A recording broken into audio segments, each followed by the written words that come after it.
Breaking ground on the Gordie Howe International Bridge. Construction on the Gordie Howe Bridge is underway now. Gordie Howe International Bridge will connect Detroit and Windsor, Ontario, Canada. The Gordie Howe International Bridge is going to go across the Detroit River, starting here and going in that direction by Old Fort Wayne. We'll connect Detroit to Windsor by linking I-75 and I-96. Just take a look at this right here. How pretty is this dot right here? Sky 4 is up over the Gordie Howe Bridge today. It's the longest cable-stayed bridge in North America. A key milestone completed in the construction of the Gordie Howe International Bridge. That's right. Both sides of the main span are now connected, but there's still a lot of work left to be done. It's expected to be 6 lanes wide and will include a pedestrian and bike path. Construction of this massive bridge is expected to be finished in 2025. Imagine a bridge so massive, so vital, that it will reshape trade and travel between two nations. A structure stretching over 1.5 miles, linking the United States and Canada with a seamless highway-to-highway connection. But this isn't just another infrastructure project. It's a battle between billionaires, governments, and history itself. Why did one of the richest men in America try to stop it? How will this bridge change the future of transportation? And why is it named after a hockey player? Today, we're diving deep into the Gordie Howe International Bridge, North America's longest cable-stayed bridge, a $6.4 billion engineering marvel, and a story decades in the making.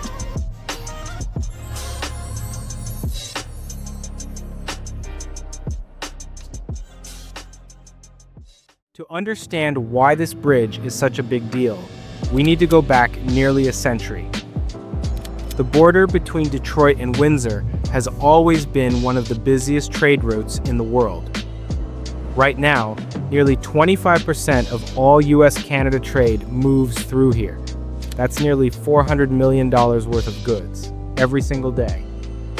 For decades, the Ambassador Bridge, built in 1929, was the only major crossing for commercial trucks. It's a privately owned bridge, controlled by one billionaire family, the Morouns.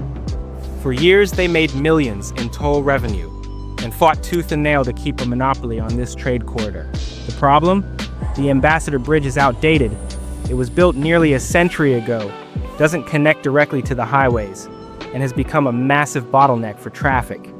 Trucks are forced to weave through local streets, creating congestion and delays. Governments on both sides of the border knew something had to change.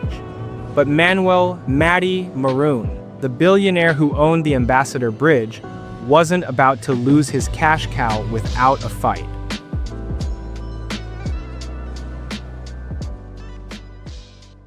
In 2004, Canada and the US announced plans for a new publicly owned bridge, one that would link Interstate 75 directly to Highway 401 in Ontario, bypassing city traffic entirely.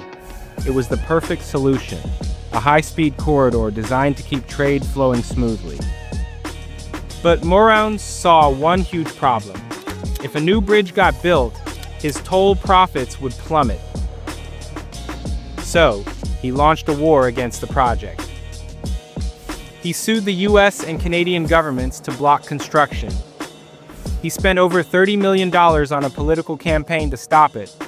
He even ran TV ads asking Donald Trump to kill the project. And when all that failed, he tried to build his own second bridge, a twin span next to the Ambassador Bridge. But it was denied due to safety and traffic concerns. Despite all his efforts, the court sided with Canada and Michigan. In 2018, after years of delays, construction on the Gordie Howe International Bridge finally began.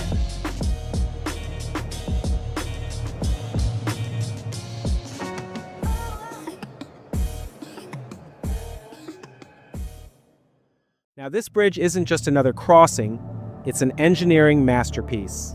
Designed by AECOM and built by the Bridging North America Consortium, the bridge will be the longest cable-stayed bridge in North America, with a main span of 2,799 feet, longer than 7 football fields. At 722 feet tall, nearly as high as a 60-story skyscraper, its twin A-shaped towers resemble the curve of a hockey stick, a tribute to its namesake, Gordie Howe, one of Canada's greatest hockey players. But the real innovation, this bridge fixes every problem the old one has. 6 lanes of traffic, split evenly between the US and Canada. A dedicated pedestrian and cycling path, making it the first legal walking route across the Detroit River. Direct freeway access, cutting travel time and congestion dramatically. Massive new border processing facilities, built to handle up to 26,500 vehicles per day, almost 50% more than the current capacity.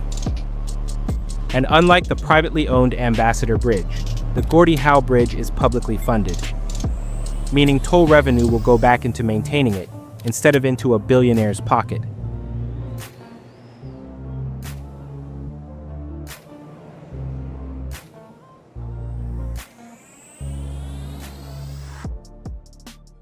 So what does this mean for the future? By fall 2025, when the bridge officially opens, it will transform trade between the US and Canada, boost economic growth, and create a more efficient border crossing. But more than that, it's a symbol of progress, a project that broke through decades of political battles, lawsuits, and corporate greed to finally deliver what travelers and businesses actually needed. Now, here's the real question. Do you think governments should control key infrastructure like this, or should it be left to private owners like Moroun? Drop a comment below. I'd love to hear your take. And if you love modern urban structures like this one, make sure to subscribe for more deep dives into the world's most mind-blowing architecture. See you in the next one.